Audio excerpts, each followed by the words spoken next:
right. Good morning, everybody. Today is Thursday, June 2nd, 2016. And this is Before the First Cup of Jules here on UCY.TV. Happy Thursday, everyone. It is 68 degrees, overcast, and raining here in upstate New York, but my plants are loving it. Maybe it'll help the cucumbers.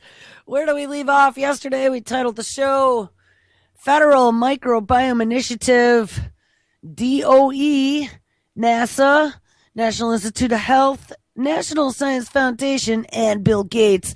And it makes you wonder why they're all involved. Well, we established a few things we took a look at over the last, I would have to say this is at least week number 3 straight, and we've done probably a few more weeks before this, looking at the microbiome, the gut bacteria, how important it is, mad science gone mad, and them trying to take control of us at a cellular microbial level to be able to then manipulate at will. Of course, it's all to keep you safe. Of course, it's all to keep you healthy, Johnny. Well, I think today we're going to look at edible vaccines. I've been trying to get here since last week. It's been pretty difficult. My sinuses are going insane. We are having the explosion of that cottonwood tree this time of year, if anyone's ever seen it. It's got those little fuzzies that look like they should be from dandelions, but they're not. And they have a seed in the middle and all this fuzzy stuff that floats around them. And they just get loose in the air. And I don't know what is up with those things, but every year I just die. And it feels like somebody put sandpaper in my throat. All right, so we ended the show. Let's take a look. See where we ended the show. Oh, we ended the show looking at that Synologics, which is a spinoff out of MIT. Bill and Melinda Gates Foundation are investors. Again, how nice. Bill and Melinda Gates are just sharing the wealth everywhere. But what we had read is that they are going to be creating synthetic gut bacteria, which they're calling synbiotics, synthetic biotics, that'll be able to go in and reprogram your gut bacteria. Now, let's find that little section there. They did a little commercial. Human intestines are filled with trillions of bacteria, collectively called the microbiota, that carry out vital health functions.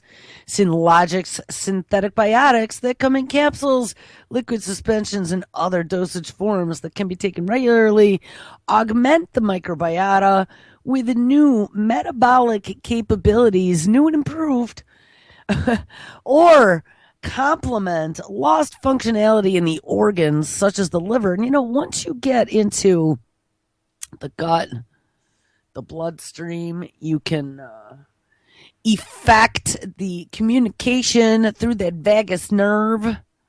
That's the direct connect between the gut and the brain. I think there's a lot that you can manipulate within the body. I think Billy Gates has discovered that. And they are deeming this now as the new 21st century way to be able to cure diseases. No more popping pills or surgical knives. Now we just insert some synthetic biotics. Take 2 of these and don't call me in the morning because you'll be all fixed. It says over the past decade or so, a sip of coffee, the intricate connections between microbes in our bodies have become clearer and clearer, and it is well known now that bacteria that live in our gut have a major influence on human health, says Lou, Associate Professor of Electrical Engineering and Computer Science and Biological Engineering and head of MIT's Synthetic Biology Group. Yeah, that guy, who serves also as scientific advisor for Synologics, of which is a spinoff of MIT and has Bill and Melinda Gates Foundation as an investor. We leverage that interface between the body and microbes as a way of treating human disease. Last month, Synologics raised an additional $40 million in venture capital and secured its first industry partnership with pharmaceutical giant AbbVie. We talked about that. Synologic will collaborate to develop synthetic biotics for the potential treatment of inflammatory bowel disease, which may include probiotic microbes programmed to detect intestinal inflammation, and then produce anti-inflammatory molecules or break down the pro-inflammatory effectors.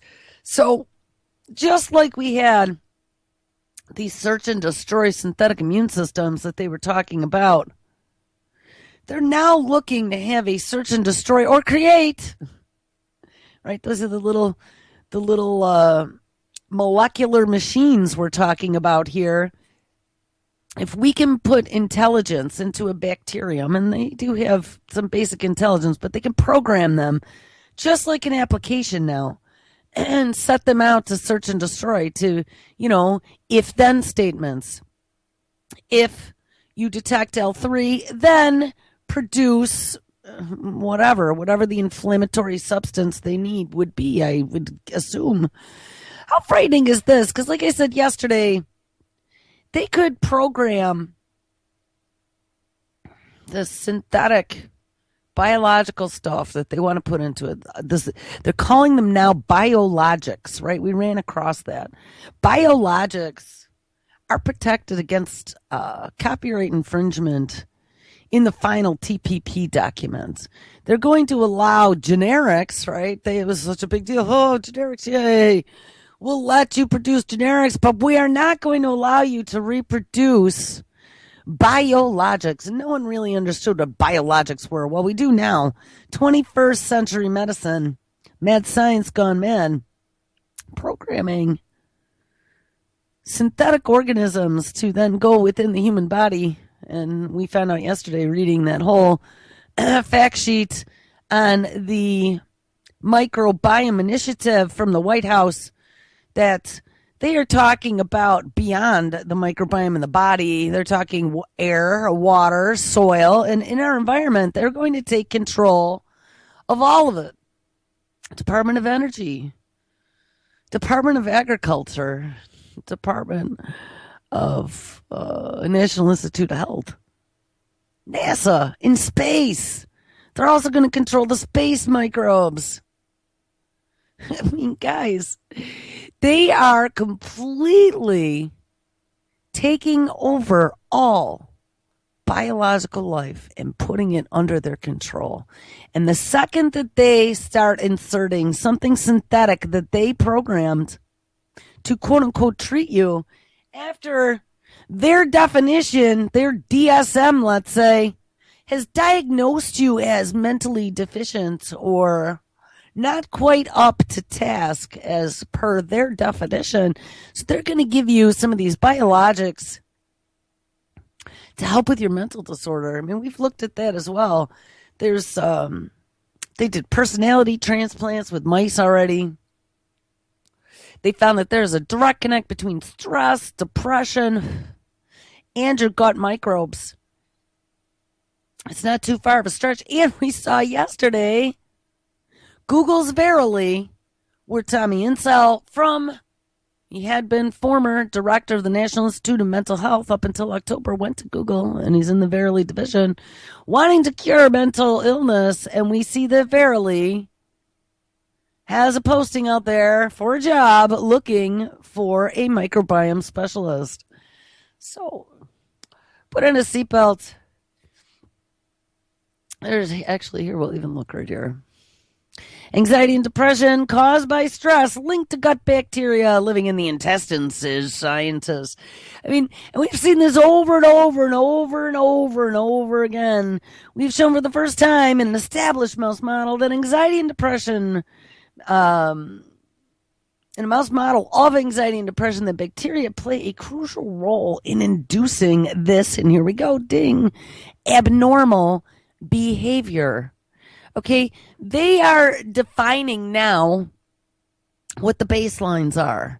We aren't, and there's a variety. I mean, the world is a big melting pot, and we are all individuals. And by us all being different, everybody having their own quirks, some more annoying than others, some more damaging than others. But we were all individuals. They are getting ready now to homogenize us. They are getting ready to apply their definitions And I mean, there's been conditioning involved. We have the television and movies. We have school, the big industrial conditioning complex. Sit down, be quiet, and listen, Johnny. Otherwise, you will be punished. They've been doing that for a long time, but we haven't been playing as nicely as they expected. Now, there's a large majority of the public, at least here in the United States, that have been dumbed down by the fluoride, which, by the way, I still remember when I was a kid here in New York State. Speaking of fluoride, and actually we might look at trichosan, speaking of toothpaste. When I was a kid, they had a plan that they rolled out in New York. It was probably the 70s, maybe mid-70s, where all school children were to get their weekly fluoride swish in the classroom. And of course, it was to keep your teeth healthy because, kids didn't know how to brush their teeth back then. It was better to do it with fluoride. And not only were it these fluoride tabs that they dropped into this big gallon jug and filled with tap water, but it was bright glowing red. And I would have to say, I'm thinking about the years, I'd have to say it'd probably be 75, 76, about my age when we were doing that in the classroom. So red dye number 5 in a gallon jug loaded with fluoride. And we're going to give a squirt of it to each school kid once a week to keep in their mouth for a minute. Don't swallow it, Jenny. We would do it all timed on the clock. Tasted like crap. And then you'd swish and spit into the cup. Everyone followed directions. So I remember coming home and telling my mom about this. My mother was really strict. That is one thing I have to say. So that she doesn't get everything, and now she puts her head in the soil a lot. But one thing she did get was that she kept us away from junk food. We were not allowed to eat junk food unless Pops was involved. And Pops went to the store and came home with a half gallon of ice cream, peanuts, and Sunday making gear. He would do that. He'd wait until my mom decided to go on a diet, and then he'd come home with Sunday making gear. But we weren't allowed to eat junk food. He'd go on his binges because we didn't eat junk food. And what was my point? Oh, so I remember coming home and telling my mother about this fluoride thing. She got so upset because she didn't want us doing fluoride. She thought we had enough fluoride in the tap water to begin with. And she wrote us a note, me and my sister, that we did not have to participate in the fluoride program. And I really have to thank her for that, because when I look at the majority of the kids that I graduated with, and they did that for years here in New York, when I look at the majority of the kids that graduated, most of them didn't do much of anything after school. Many of them never even left the little town I grew up in. They're still living in hillbilly podunk somewhere. And not that there's anything wrong with that, because I'm about ready. I want to go back to hillbilly podunk. But on the other hand, I at least spread my wings. Went to college, got a real job, got my own health insurance, bought a house on my own, got my first car, did all those things that you got to do to kind of grow up. And got myself out of a lot of situations using my brain, got involved in a lot of different causes for a good cause. We used to go lay in roads and stop loggers and things like that. Like, I don't know. I mean, at least I was active, doing something, standing up for something when I was young. And many of my friends I grew up with didn't do anything. They either went and joined the war at 1991, right as I was getting out of college. My friends who had all signed up for the military when we got out of high school in 86 all joined and ended up going to Iraq, the very first Iraq war. They were all still in there. They all signed up for another 4, and they all went. Many of those people have major issues now, and some of those vaccines and that squalene and the anthrax vaccine, there was some really bad stuff that was going on over there then. But the other half of the kids that I went to school with didn't do much of anything, And I mean, like I said, there's nothing wrong with being a homebody. you would have thought if you were a smart kid, and I did have a lot of smart kids I grew up with. I mean, I was in the advanced English and advanced math, and we had a class of 30 some odd people that I went through 4 years in each of those classes with, and only a very small handful ever did something. I mean, a few of my friends, one guy is a pretty world famous musician. The other guy owns a big electronics firm in Chicago. He's a CEO. I mean, there's one of my friends actually owned his own publishing company for a while. I mean, there are some people that did some things, but I would think that after a graduating class, I don't know, I probably graduated with 600 or 700 kids, that more than like 5 of us would have done something. And I really honestly think that it had something to do with that fluoride. You know, I start to wonder how the American public right now is just so unbelievably oblivious to anything. And when they get you at such a ripe young age, you're going like 7, 8, 9, and let's just fill the kids' brains with fluoride. There's damage done. And now not only are they filling it with fluoride, I don't know if they do that Swiss program anymore, but they still put it in toothpaste and water and whatever. Not only filling it with fluoride, but now we got the GMOs, of course, damaging the gut bacteria, which then damages your brain and your brain chemical balances. We have the distraction of the electronic devices. And I think next week we're going to have to get back into the robots are coming, because there's just way too many stories stacking up on AI. The electronic devices and the complete and utter distraction. You know, back in my day, we got the very first Pong, and then we got the very first Atari. And I even think the first VCR was even before the first Pong, right around that same time. It was in the late 70s. We were never allowed to watch TV. You know, in the summertime, my mother said, go outside. As soon as we get out, go outside. We get home from school, go outside. If the weather was nice, go outside. Go run around, play with your friends, and that was it. The only time we watched TV was Saturday mornings and special occasions. If there was a Grinch or, you know, Dr. Seuss, maybe a Winnie the Pooh, you know, some kid special on at 8 o'clock, then we could watch it. But otherwise, you know, Walter Cronkite was it. We weren't distracted by those devices until later. And then, of course, the internet. And then making the internet ubiquitous. And now it's getting to where they have shaped and merged us, the unsuspecting public, to be ready to merge with the machine. You know, a lot of us thought it was going to be brain implants, and it still might be. I mean, they've been normalizing all of this. Let's do brain surgery live on TV, National Geographic. An implant, a dopamine-producing brain implant into a Parkinson's patient. Yes, they did that. Now it's all normal. I've been seeing all kinds of stuff now about all these new brain treatments to put in implants. I don't know, let's CRISPR modify some live creature and show how it does real-time genetic modification on a living organism, and oh, look, they seem to be healthy now. Well, they're already experimenting on that, and that's next for normalization. I have a story on that I want to look at today. Let's start doing fecal implants. As a matter of fact, let's do it on a NASA scientist. We saw that yesterday.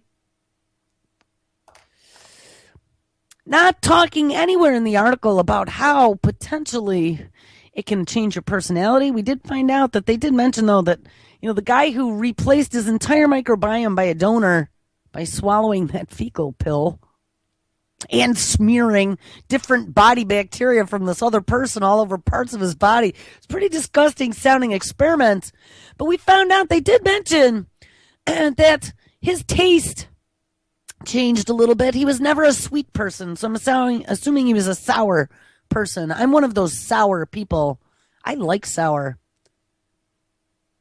Sour, I think, is good for you. Sour are the type of people who like pickles and sauerkraut. And we found out fermented food is loaded with beneficial bacteria. So it's good to have a sour taste bud, not a sweet one. Sweet fuels disease. Sweet fuels inflammation, cancer, makes your body more acidic, and a perfect environment for cancer to grow. Sour is what you want. But interestingly enough, this fecal transplant dude, the NASA guy, ended up with a sweet tooth. after he had gotten a fecal transplant from the donor. But he was healthy. It made all of his inflammation go away. He had horrible inflammatory bowel disease, and it cured that on him. And I had said for a long time, I mean, I suffered from that cascade of health effects back from, I would have to say, I first started getting sick when I first got out of college. And, one of the things that I remembered while doing this show and digging into all this research over the last 3 years or so, but it was about a year ago, I had realized that right about that time, right about when I was getting out of school, and nobody knew what was wrong with me, and they kept diagnosing me with cancer and making me go for all these x-rays and just horrible procedures that probably just made me worse rather than helping me be better, is that I had gotten my one and only ever free flu vaccine. And they were giving them away free to college students. Yeah. And we know what they do to college students. Actually, let's take a look at what they do to college students. Maybe this will be our springboard into getting into edible vaccines. The Bill and Melinda Gates Foundation, yes, they rear their ugly head again, is offering to pay students to eat genetically modified bananas for research. Now, they've released the genetically modified bananas, the apples, the potatoes, the alfalfa, the soybean. I just saw, GM salmon in the United States and in Canada just recently. And I know there's lots of others out there. This is from February 20th, 2016. Tell me, though, that this isn't suspicious. So we read about a gentleman, I think his name was Artston, back in the 1980s and 90s, 92. He started messing around with modifying bananas, genetically engineering bananas to be able to create an oral vaccine that doesn't require refrigeration, that can be given to, of course, third world nations where they don't have health care, infant mortality is high. They wanted to be able to inoculate through these bananas for cholera, rotavirus, and E. coli, as well as many other things. And we found that two of the most efficient ways to get genetically modified, whatever, depending on what they're doing, whether it be genes or nanotech, the two most effective ways to get them into the body are through the gastrointestinal tract or inhalation. So edible vaccines were a great idea. Let's hit this first. This is this Artston article where we didn't get to developing the edible vaccine.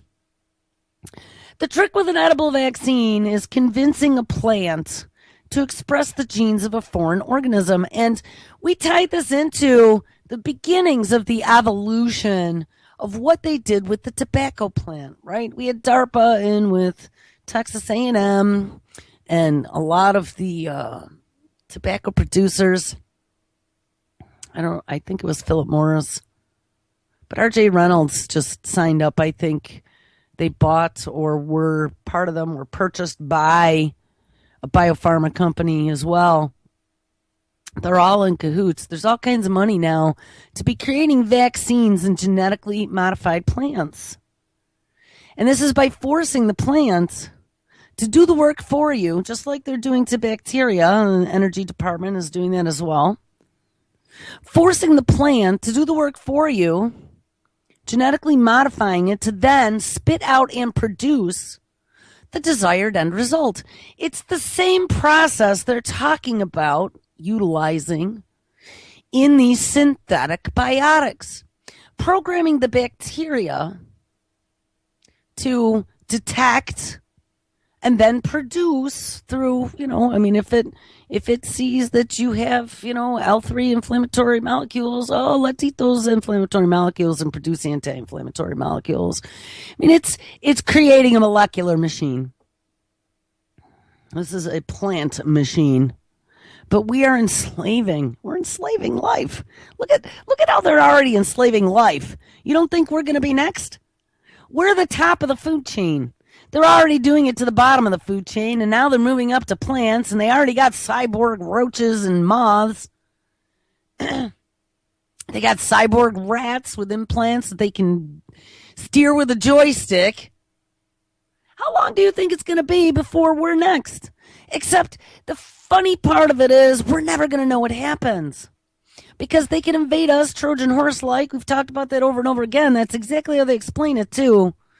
And circumvent our body's protections to get in there and then, boo, let their payload go. And who the hell knows what's in the payload? So anyway, this Dr. Arston genetically modified plants to then produce the proteins that then he could use as an edible vaccine in this banana. And we discovered back a few shows ago, we tied it all together looking at how it tied into the whole biowarfare program. And fast forward, look at where it is today. And now we're at Mad Science Gone Mad. So now let's get to this GMO banana. That first article, by the way, was from 2005, talking about the banana vaccine that he started developing in 1992. Fast forward to 2016, a lot has happened. Gates Foundation to pay students to eat GMO bananas for research. This is talking about experimenting on students. Researchers at Iowa State University, JAX, are moving forward with a long-delayed project in which dozens of students will be paid to eat genetically modified bananas. Now, when I was a college student, I never did this, but I do know a lot of friends who did, where they would look through the paper.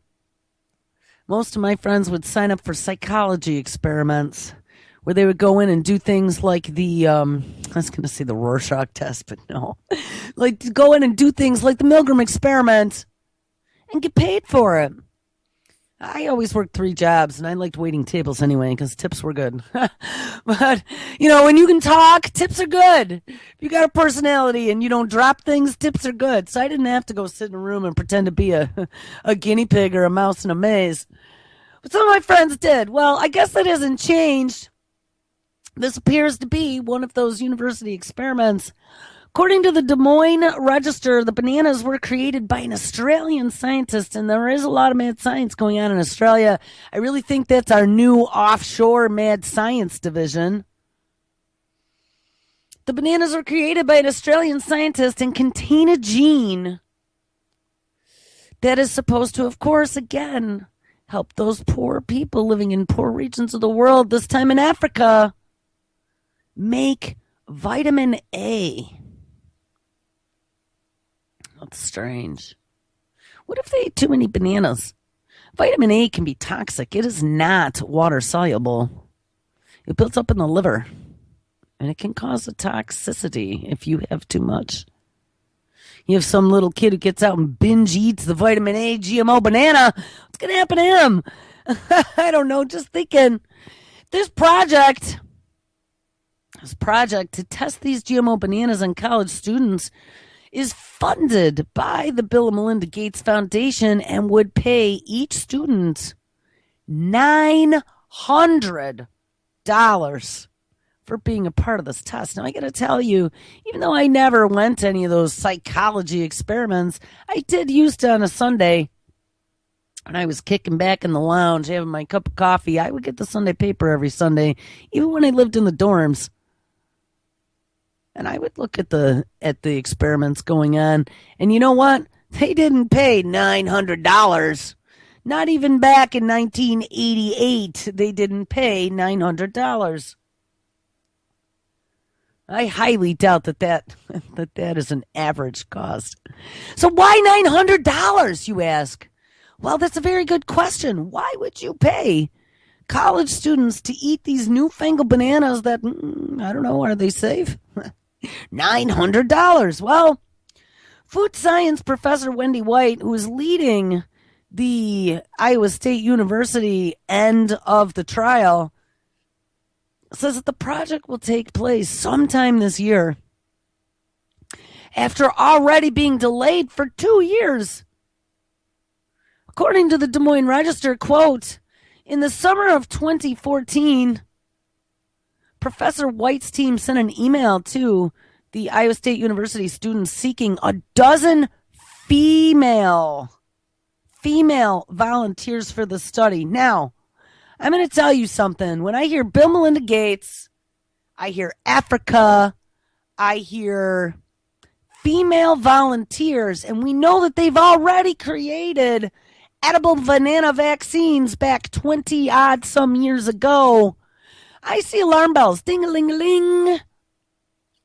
Makes you wonder if these aren't going to be some sort of covert experiment on fertility. And what's even more interesting is that it makes you wonder if any of these women that they get to come in for this study are going to be required to take a blood test to see whether or not they are pregnant. And you want to know why? Well, I'll tell you why. Because these bananas are genetically modified to produce vitamin A. And anyone who's been pregnant knows that vitamin A in doses over and above can cause birth defects. Anyone knows who was sold the bill of goods of something called Accutane that apparently isn't on the market anymore and was dangerous? Yes, let's use this FDA-approved drug. After 20 years, we pull it off the market because it caused health issues. It caused cancer. It caused Alzheimer's. You know what I mean? There's always some drug that we were guinea pig tested on, and then they pull it because it was dangerous. Well, Accutane was pulled from the market. Accutane was megadoses of vitamin A. There were big warnings on the back of every single little pill capsule when you popped it open that had a silhouette of a woman with a big pregnant stomach and a circle with a line through it, okay? You knew you weren't supposed to take megadoses of vitamin A when you were pregnant. I don't see anything in here that they're testing these 12 female volunteers for pregnancy. So they're seeking a dozen female volunteers for the study. And Professor White said that the volunteers would be paid $900 each to eat the equivalent of just 3 bananas. Just one of the bananas of those 3 will be genetically modified. So they're being paid $900 to eat one GMO newfangled banana funded by Bill and Melinda Gates. That seems like they're trying to tell you there's a free lunch out there, and I'm telling you there is no free lunch. There's something pretty fishy about this. The participants were to eat a diet including bananas for 4 days during each of 3 study periods and then have their blood tested. White said that more than 500 desperate women, because of course that's what they're hoping, desperation. It doesn't say desperate, but 500 people. Who wouldn't, from a college kid who's trying to pay their tuition and who, is trying to go to school and make ends meet, and daddy says you can't have a new car, Susie. Who wouldn't take the $900 to eat one freaking banana? But it's a dangling carrot, people, and it's a poisoned dangling carrot. White says that more than 500 women responded to the query and only 12 were selected. And in 2014, the goal of her research was to help people in Africa increase the production of vitamin A. Yes, they diluted the professor as well. Earlier this week, though, this was in February, activists delivered a petition against the project to university officials and to the Seattle headquarters of the Bill and Melinda Gates Foundation. Whoops. According to the activists that had more than 57,000 people sign the petition that warns that the trial may be unsafe. What? Yes. Iowa State University students are being asked to be the very first to consume a product of unknown safety, the activist said in a prepared statement. The study is not being conducted in a transparent manner, and concerned Iowa State University community members have not been able to receive answers about the research design, risks, nature of the informed consent given by the subjects, and the generalization of the study. And guys, that's what we were talking about yesterday too. We mentioned this quite a number of times with these vaccines and whatever. Because the science is so mad, and because they're letting this loose everywhere, it's not just now in our food, it's in the air, the water, everything we eat, drink, and breathe. There is no informed consent. We got crazy programmed, who the hell knows what synthetic, biological whatevers floating around everywhere. We have, I actually found, I don't think I have it open, but I put it in the notes of yesterday's show, and if we got time, maybe we'll look at the end of that. We talked about Dr. Huber writing a letter to Tom Vilsack when they were releasing those GMO alfalfa and soy, saying that he had discovered some unknown organism in the soil. I remember when I very first watched that interview when it came out, and I was freaking on air. There's an unknown organism. It's not viral. It's not bacterial. It's not fungal. It's a new life form, is what Dr. Huber said. And they're finding it in the soil. They're finding it in the plants, and they don't know what the hell it is. Wow. How interesting is that? The Monsanto, doing their GMO, we discovered that genetic modification of plants is being done exactly the same way that they are now genetically modifying all these cells, this bacteria and these gut microbes, and genetically modifying humans, CRISPR. It's all the same technology. Splice, dice, cut, insert, cut and paste, man. It's just like a computer program. We find out it's the same thing. What is this new life form? Is this new life form getting into us? Is it safe? Who knows? But there's no informed consent. None of us had said, yes, I want to be a part of this global, let the genies all out of the bottle at the same time on planet Earth, and let's see what happens. Let's transhumanize the entire planet. It's not just about the robots out front are the distraction. I told you, they're going to put warm, fuzzy faces on them. They're teaching them to recognize our facial expressions so they can react to emotions and smile at you. I saw actually Jibo. We've been waiting for Jibo. I would love to get a Jibo and then just drop him from a 5-story building. Jibo doesn't look like he ever materialized, but I did see yesterday they announced there's some new happy home robot that's coming. And remember, I told you guys it would be all about price point. I think Jibo was the first sub $1,000 home robot. Well, this one's $599. They're hoping $599 might be cheap enough to get it into every home. But as all this is going on in the front end and people are just kind of watching the robot thing, there's all this stuff going on in the back end. And it's not just from a biological perspective. We also have the whole AI thing going on.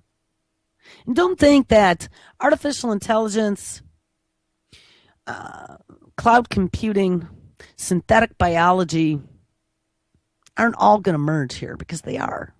They are one and the same, that are being worked on from two different sides, and they're all going to meet in the middle.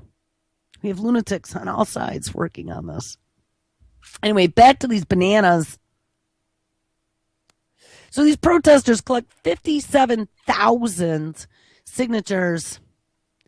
And none of these people that are about ready to eat these genetically modified one banana for $900 have been told anything about what they're eating or what's in it or what's really happening, except that it's to produce vitamin A. According to the researchers, the new type of banana includes a gene taken from another banana species, which naturally produces large amounts of beta-carotene. And in Uganda and other African countries, vitamin A deficiency is a major contributor to deaths in childhood from infectious diseases. says Wendy White in a statement released by the university in 2014. Wouldn't it be great, she says, if these bananas could prevent preschool kids from dying from diarrhea, malaria, or measles? Right. Isn't that what Bill and Melinda are all about? Is saving all the sick and dying in third world nations with their experimental malaria goats, Gardasil vaccines, and now banana vaccines, or banana nutraceuticals, I should call this one. So I have no proof that this is a vaccine. Just saying that they already created a banana vaccine for third world countries back in the 90s already. So I find it hard to believe, with Bill and Melinda Gates also investing in genetic modification companies and being a part of the Synlogics thing and all the vaccine. And they also are funding Oxitex, genetically modified Zika and dengue mosquitoes. I mean, they're doing a lot of stuff on the back end. Flying syringes, in that case. I saw Oxitec the other day had a post on their Facebook page that they're getting ready for round 3 of releasing these GMO Zika mosquitoes in Brazil. As, of course, Brazil is going into complete chaos and collapse. And the Olympics are going to be there. It just makes no sense at all. There's been no prior animal testing at all of this banana. So they didn't even try it in like mock monkeys. And the study is one of the very first ever GMO human feeding trials. There is no telling what kind. And so I think it's the first ever, like, going direct to humans. But I don't know about that. That Flavor Saver tomato back in the 90s that they just let on the market and didn't tell anyone was quite a surprise to me. There is no telling what kind of adverse health effects may occur from eating this genetically altered fruit. Now, honestly, if it really is just taking a beta carotene gene from one banana and splicing it into another, that doesn't sound too dangerous to me. But like I've said before, you don't know what else they're putting in there. You don't know what else they're splicing and dicing to have it go effect. I mean, you don't know. Maybe this vitamin A is going to be in really high doses, so it causes abortions. Third world Africa. That might be something Bill Gates is all about, overpopulation and how it's affecting climate change and how we need to slow things down. We found out that a lot of these vaccines cause infertility. Who's to say that this, I mean, it's interesting that they were getting only females to try this banana. And again, like I said, they're not testing anyone for pregnancy. There is no telling what kind of adverse health effects may occur from eating this genetically altered fruit. Quote from The Ecologist, which is a magazine, quote, and the safety concern is not limited to students or activists. Among those concerned at the hazards of this experiment is Dr. David Schubert, a molecular biologist at the Salk Institute for Biological Studies. Now here, he's going to say exactly what I did. Quote, beta-carotene is a chemically related compound that is known to cause what? Oh, ding, ding, birth defects. Like I said, vitamin A in high doses. And actually he says it's at extremely low doses that are known to cause birth defects and other problems in humans at extremely low doses. And these toxic chemicals are possible, if not likely, byproducts of plants engineered to make large amounts of beta-carotene.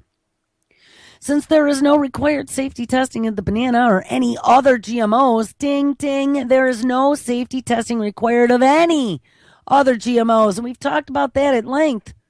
They rubber stamped a long time ago as the revolving door between Monsanto and the federal government and our food regulation agencies has been flipping endlessly. They came back a long time ago. I'll never forget, I think it was 2008. Potato is a potato, a tomato is a tomato. A banana is a banana, and an apple is an apple. Genetically modified is no different than natural, and we don't need to test for safety, and they just release them to market. Anyway, back to this Dr. David Schubert. of the Salk Institute of Biological Studies, quote, since there is no safety testing of the banana or any other GMOs, doing a feeding trial in people, especially in women, should not be allowed. It is both unethical and immoral. Gee, seems like those things have been chucked out a window a long time ago. Particularly because there are several naturally occurring varieties of banana that are safe and have higher levels of beta carotene than the genetically modified varieties. So there you go. There are naturally growing bananas that have vitamin A in higher levels than their genetic modification. His comments made the idea of feeding these GM bananas to young women who might be pregnant or become pregnant during the course of the study appear to be especially unwise. And activists opposing this project have been having real difficulty in getting their questions answered by the Iowa State University officials. So pay attention to that one. I haven't heard an update since February on that one, but I wanted to make sure that you guys were aware of that because that's definitely something that I think is being pulled over those students' eyes. I think it has something to do with the edible vaccines. I also saw too, we've talked about a few other ones here. They had rice. Here, lettuce. This one was from 2013. Lettuce, the new secret weapon for making vaccines cheaper in the developing world. And this is using, again, the same technology that they were using to produce the Ebola vaccine with genetically modified tobacco. Well, then they got the tobacco to express the protein of whatever pathogen they're trying to create a vaccine against.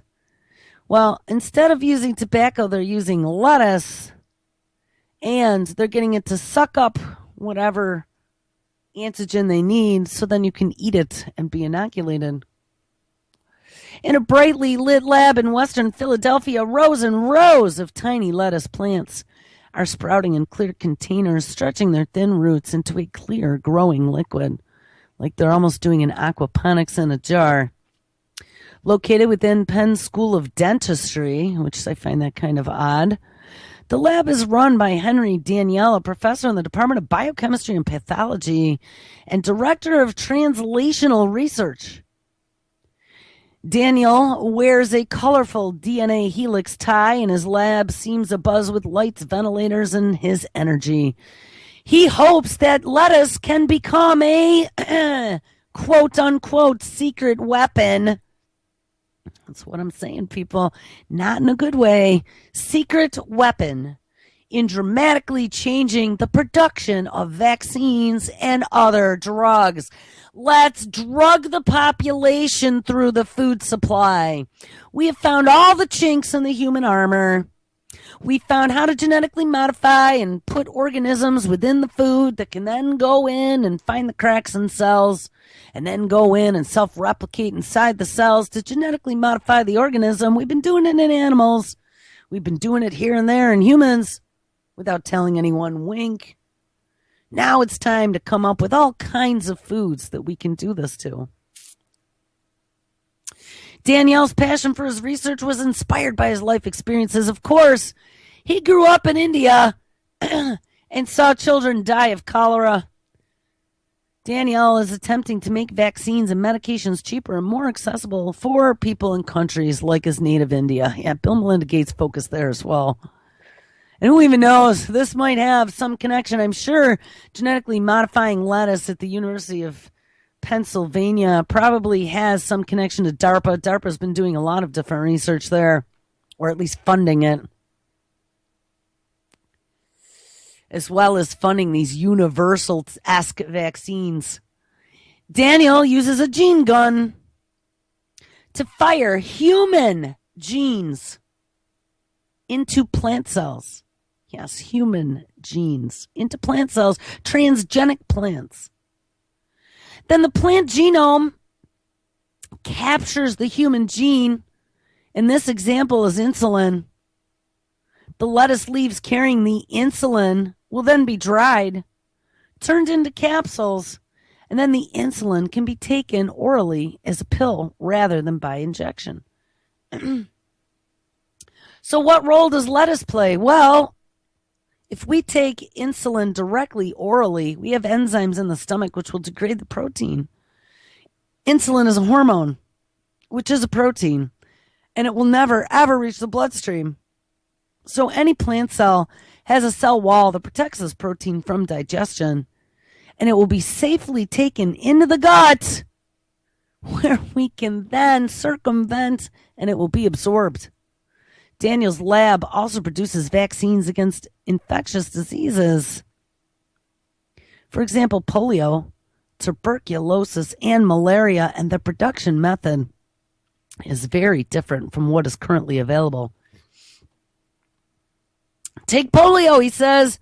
There's been a polio outbreak in Southeast Asia and it's jumped to Africa. Unfortunately, it was vaccine derived, says Daniel. Yeah, actually, that was something we discovered.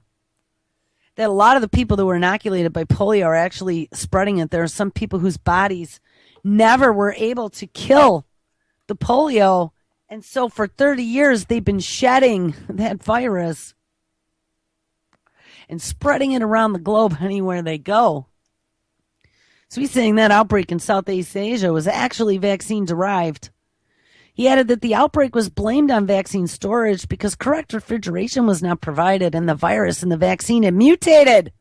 So they have mutant polio floating around out there. That sounds a little suspicious to me. Never before seen. And he's blaming it on the lack of refrigeration that the virus mutated. It's possible, but, I don't know. I have a good bullshit detector. Every time one of my friends who has a penchant for bullshit starts bullshitting me, the alerts go off. Whoop, whoop, whoop. This sounds like another bunch of bullshit. Having a whole virus or bacteria in the vaccine is not good. We don't use whole viruses or bacteria. No, he uses probably little DNA fragments. Danielle says that the vaccine containing capsules won't need refrigeration, which makes them much easier to use in countries where keeping drugs cold is a problem. Once the lettuce plants grow and then go to seed, the drug or vaccine carrying lettuce could be regrown easily, says Daniel, and he said it would lower production costs. The production capacity for this example, we're using our anthrax vaccine on 1 acre can produce 320 million doses of anthrax. So it's only one greenhouse per disease. Danielle says that he has just returned from a visit to a big pharma company, and they showed me these huge columns that they use to purify protein that cost $10 million and can only be used one time. Their whole facility cost them $900 million. And we just need a greenhouse and a place to make capsules. Yeah, look out, people. It's coming. Vaccine food is coming. And I think that's one of the big reasons why they fought so hard to block labeling on GMO. And why they were so instrumental in that revolving door of getting Monsanto people in and out and big agri-friendly in and out of our food regulatory agencies, because you don't want to know what's in our food. They got this next plan getting ready to roll out. Daniel likens this potential cost reduction to another field where prices have dropped dramatically, and that is communication technology. The very first phone call that I made, when I came here from India, was $70. Now I make them free by Skype. So that is a technological revolution, and medicine needs that. Yes. That was from 3 years back. They got to be pretty far on that, especially if they are creating these universal vaccines that can shapeshift and do all this stuff. Don't think for a minute that it's not going to somehow at some point be delivered in food. Fighting deadly disease with grains of rice. Yes, we're doing that as well. Yokisuke Yuki and other researchers at the University of Tokyo are bioengineering rice in a bid to turn it into an easy and low-cost storage and delivery medium for drugs that combat common infectious diseases and contagious illnesses. And this was a story from 2014. Immediate target is to develop new treatments against cholera and rotavirus, two causes of severe and often fatal diarrhea. And cholera now kills as many as 120,000 people a year, according to the World Health Organization. See, they're fighting back against the fact that people are onto the vaccine bullshit. And the needles are real scary looking. So if they can just integrate it into the food and then not tell anyone, wink, as part of this genetic modification, tomorrow we're going to get into some CRISPR and CRISPRing food and tie it back into this edible vaccine thing. Hey, who's going to be all the wiser? You know what? People yelled about them wanting to put stuff into the water system. Well, they have to provide reports on water. They don't need to tell anyone what's in the food. Vaccines and antibodies for both cholera and rotavirus exist, but require refrigeration. Again, it's all about refrigeration, says Mr. Yuki, an assistant professor of mucosal immunology. Mucosal is the gut, guys. Bioengineering vaccines and antibodies into rice will allow them to be stockpiled easily without storage for up to 3 years and ingested orally or ground into a paste and drunk, delivering the antibodies directly to the intestines. So there you go, guys. And maybe we should dig into who on earth is funding some of this research. We know that Japan is our bitch. We love Japan. Japan loves us. It's our offshore other research facility. They engineered this strain of rice and found its DNA in its DNA blueprint. And then they added a storage protein synthesis to the genome to yield high antibody content. So I don't eat rice anymore, guys. Again, that's another thing. They don't even need to tell you where the rice comes from. Oh, despite the challenges, Mr. Yuki said Bill and Melinda Gates Foundation has, of course, shown interest in his cholera rice vaccine. And a couple other pharmaceutical companies were also showing interest in developing drugs based on his team's research. So you knew Bill and Melinda were involved there too. All right, guys, make sure you stick around. It is Thursday today. Mr. Kevin Blanche is live up next and lots of great radio tonight. Have an awesome Thursday, and I'll catch up with you tomorrow. Take care.